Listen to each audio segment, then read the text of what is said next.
बिस्मिल्लाहिर्रहमानिर्रहीम। अस्सलाम वालेकुम स्टूडेंट्स। तो हम सीख रहे हैं क्लास 6 साइंस, इसके चैप्टर नंबर 5 हम सीख रहे थे। इस वीडियो में हम इसके लॉन्ग क्वेश्चन नंबर F को अच्छी तरह से सीखेंगे, समझेंगे। ठीक, तो वीडियो शुरू करने से पहले आपसे एक रिक्वेस्ट है कि हमारे चैनल को सब्सक्राइब कीजिएगा। अगर वीडियो पसंद आए तो लाइक करके जाइएगा। इसके अलावा बाकी तमाम वीडियोस का लिंक आपको डिस्क्रिप्शन में मिल जाएंगे, मैथ साइंस दोनों के, आप वहाँ क्लिक करके वो भी देख सकते हैं। ठीक, तो शुरू करते हैं। आपके पास पहला सवाल है लॉन्ग क्वेश्चन के, वो है explain the particle theory of matter. आपने क्या करना है, पार्टिकल थ्योरी ऑफ मैटर जो कि हमने सीखा था इसको एक्सप्लेन कर देना है कि इस पार्टिकल थ्योरी ऑफ मैटर क्या होते हैं। तो मैटर जितने भी इस अर्थ के ऊपर या जितने भी कायनात में जो है मैटर, वो सब किसी से बना हुआ है, पार्टिकल से मिलकर बने हुए हैं। तो उन पार्टिकल के बीच में यकीनी बात है डिस्टेंस होंगे, फासला होंगे। ठीक, तो वो क्या है, सॉलिड में वो बहुत ज़्यादा करीब होते हैं, लिक्विड में थोड़ा दूर, और गैस में बहुत ज़्यादा दूर होते हैं पार्टिकल्स। ठीक, तो इसी को पार्टिकल थ्योरी ऑफ मैटर कहा जाता है। तो आपने इसमें क्या लिखना है, वो बुक में है, आपको डायरेक्ट मैं टिक करके दिखाता हूँ, आप लिखिएगा। तो पार्टिकल थ्योरी ऑफ मैटर क्या होते हैं, all matter is made up of small particles से बने हुए हैं, बहुत छोटे छोटे पार्टिकल्स से मिलकर बने हुए हैं तमाम मैटर्स। और there are space in the particles, तो उनके बीच में स्पेस होते हैं, जैसे कि सॉलिड में भी स्पेस होते हैं। ठीक, लेकिन बहुत ही कम, लेकिन इसके साथ साथ लिक्विड में थोड़ा ज़्यादा और गैस में बहुत ज़्यादा स्पेस होते हैं। And they are in constant motion, और ये जो पार्टिकल्स है ना वो मुसलसल हरकत करते रहते हैं। ठीक, based on the arrangement of particle, किस बुनियाद पे, उसका जो अरेंजमेंट है ना उसी हिसाब से, जैसे कि आप देख सकते हैं इसका अरेंजमेंट कुछ और है, इसका कुछ और इसका कुछ और। ठीक, तो इसी के हिसाब से वो कॉन्स्टेंटली मूव करते रहते हैं, मुसलसल वो मोशन में है। ठीक, matter can exist in different stage, तो यकीनी बात है इसके तीन जो स्टेज है वो हमने सीखा था। पहला था आपके पास सॉलिड जो कि सख्त होते हैं, ठोस, और दूसरा है लिक्विड जो कि आप देख सकते हैं यहाँ पे बर्फ़ है। इसके बाद पानी में कन्वर्ट हो चुका है या पानी की शक्ल में मौजूद है, और ये पानी जब गर्म करेंगे तो ये बुखारत बन के गैस की शक्ल में मुंतकिल होंगे। ठीक, तो ये तीन स्टेज होते हैं मैटर के। इसके साथ साथ books, chair, tables, your school bag, आप जो भी एग्जांपल देना चाहो दे सकते हैं जो सॉलिड है उसके। तो उसके ये तमाम क्या है, सॉलिड है। Similarly water or the drink in your water बोतल इज लिक्विड, तो आप जो पानी पीते हो वो पानी किस शक्ल में है, लिक्विड की शक्ल में है। And the air around you is an example of gas, और आपके पास आसपास जो हवा है वो क्या है, गैस का एग्जाम्पल है। ठीक, तो आप इसको लिखेंगे यहाँ से यहाँ तक। लॉन्ग क्वेश्चन है तो यकीनी बात है इसको पूरा लिखना होगा। तो यहाँ से यहाँ अपने पार्टिकल थ्योरी ऑफ मैटर करके इसके आंसर में ये लिखेंगे लॉन्ग क्वेश्चन के क्वेश्चन नंबर आंसर नंबर 1। ठीक, अगला देखते हैं पार्ट 2। इसके बाद है question number 2, in light of the particle model, तो जो पार्टिकल मॉडल है उसके हिसाब से एक्सप्लेन वाई डस, तो आपने एक्सप्लेन कर देना है कि क्यों ए बालून गुब्बारा डिफ्लेट स्लोली, तो ये क्यों सुकर जाते हैं धीरे धीरे, वो उसका जो साइज़ है ना वो कम क्यों होते हैं, यही है ना मकसद। तो मतलब क्या है कि अगर आप हवा भर देंगे गुब्बारे में, तो उसको अगर आप एक ख़ास मुद्दत तक वहाँ पे छोड़ेंगे कहीं पे भी, तो यकीनी बात है वो धीरे धीरे वो सुकर जाएंगे, कम होंगे, उसका जो वॉल्यूम है ना वो कम होते जाएंगे, उसका जो साइज़ है वो कम होंगे, मतलब हवा बाहर निकल रहे हैं। तो ये क्यों होते हैं ये आपने एक्सप्लेन कर देना है। तो यकीनी बात है जब आप उस गुब्बारे में हवा भरेंगे तो एक बहुत बड़ा सुराख तो नहीं नज़र आ रहा है ना हमें, लेकिन जो बहुत ही छोटे, जो माइक्रोस्कोपिक कहा जाता है, उसे बहुत ही छोटे जो सुराख है वो वहाँ पे बनते हैं। जब आप उसको फूलेंगे तो वो जब उसका जो सरफेस एरिया है वो जब फैलेंगे ना, तो फिर क्या होंगे, वहाँ बहुत ही छोटे माइक्रोस्कोपिक जो सुराख है वो निकलेंगे। जब वो बनेंगे तो फिर यकीनी बात है वहाँ से बहुत ही कम मकदार में हवा खारिज होना शुरू होंगी। ठीक, तो इस तरह जब आप किसी एक ख़ास वक़्त तक वहाँ पे किसी जगह पे छोड़ेंगे इसको, तो धीरे धीरे वो क्या होंगे, डिफ्लेट होंगे, सुकर जाएंगे। समझ गए?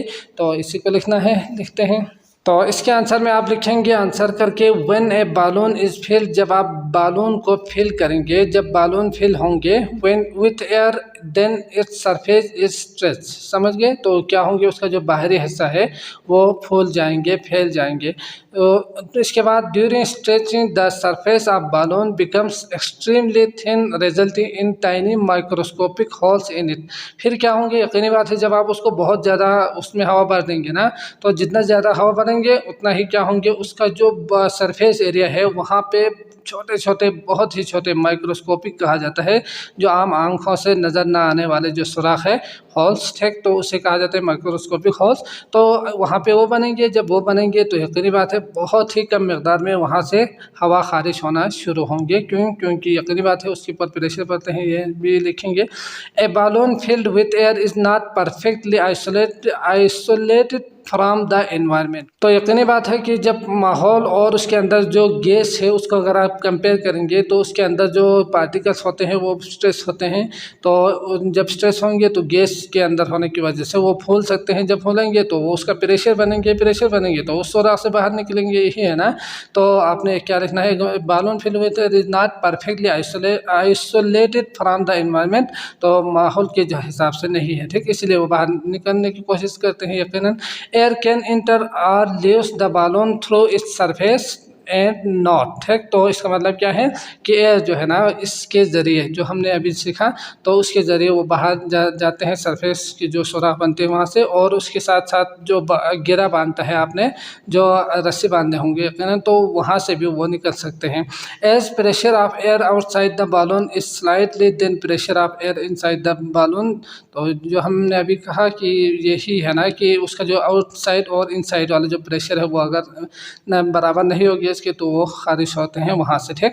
Therefore air escape from the balloon slowly, इस तरह वो क्या होंगे, वहाँ से भागेंगे, भागना मतलब वहाँ से खारिज होंगे।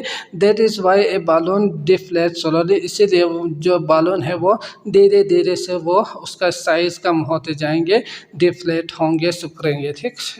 तो ये होंगे आपका आंसर। अगला देखते हैं 3। सवाल है आपके पास 3, compare the 3 states of matter with examples. तो 3 स्टेट ऑफ मैटर्स क्या होते हैं, सॉलिड, लिक्विड और गैस। उसके इन तीनों को आपने कंपेयर कर देना है, मुआवजा कर देना है कि किसमें कौन सी चीज़ क्या डिफरेंट है, क्या सेम है, ठीक। एग्जाम्पल भी आपने लास्ट में लिखना है, समझ गए। तो इसको बुक के थ्रू समझते हैं। तो इसके आंसर में आप यहाँ से ना कुछ इस तरह से लिखिएगा, सॉलिड, ठीक, इसके बाद लिक्विड और गैस करके कंपेयर करके लिखिएगा, ताकि आपको इजीली आप उसे याद कर सके, ठीक। यकीनी बात है जब इस तरह से लिखेंगे तो तकरीबन पहला जो सेंटेंस है वो सेम होंगे, तो इस तरह आप इजीली याद रख पाएंगे, याद कर सकेंगे। तो सॉलिड में आप क्या लिखेंगे, arrangement of particles in the solid state, जो कि दिया हुआ है, the particles in the solid are tightly packed together. तो इस तरह वो बहुत ज़्यादा टाइट होते हैं। इसी तरह अगर आप लिक्विड में देखेंगे ना, तो जो अरेंजमेंट है, the particle in liquid are close together but not very tight as in solid. तो ये दोनों सेम टू सेम है। आप इसको क्या करेंगे, बाएं तरफ लिखेंगे, फिर इसके बाद इसको लिखेंगे, इसके बाद गैस का जो फार अवे है वो लिखेंगे एक ही लाइन में, या 2-3 लाइन सेम करके लिखिएगा, जिस तरह हमने पिछले क्वेश्चन में, शॉर्ट क्वेश्चन में किया था ना, उसी तरह कंपेयर करके डिफरेंस जिस तरह हम लिखते हैं उसी तरह लिखिएगा, ताकि आप इजीली याद कर सके, ठीक। तो दूसरा है आपके पास यहाँ पे, the force of attraction between the particles are very strong होते हैं। तो इसके स्ट्रॉन्ग नहीं है लाइट के, और उसका बहुत ज़्यादा नहीं है। तो इसी तरह आप देखेंगे तो यहाँ से आपने क्या लिखना है, यहाँ तक लिखना है। एग्जाम्पल में बुक लिख सकते हैं, चेयर्स लिख सकते हैं, यहाँ आप देख सकते हैं वुड लिख सकते हैं, ठीक।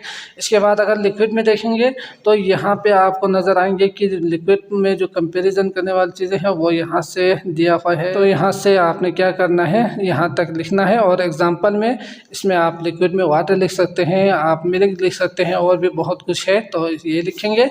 इसके बाद गैस में द पार्टिकल्स जो दिया हुआ है, the particles in gases are far away from each other and easily to compress, ठीक।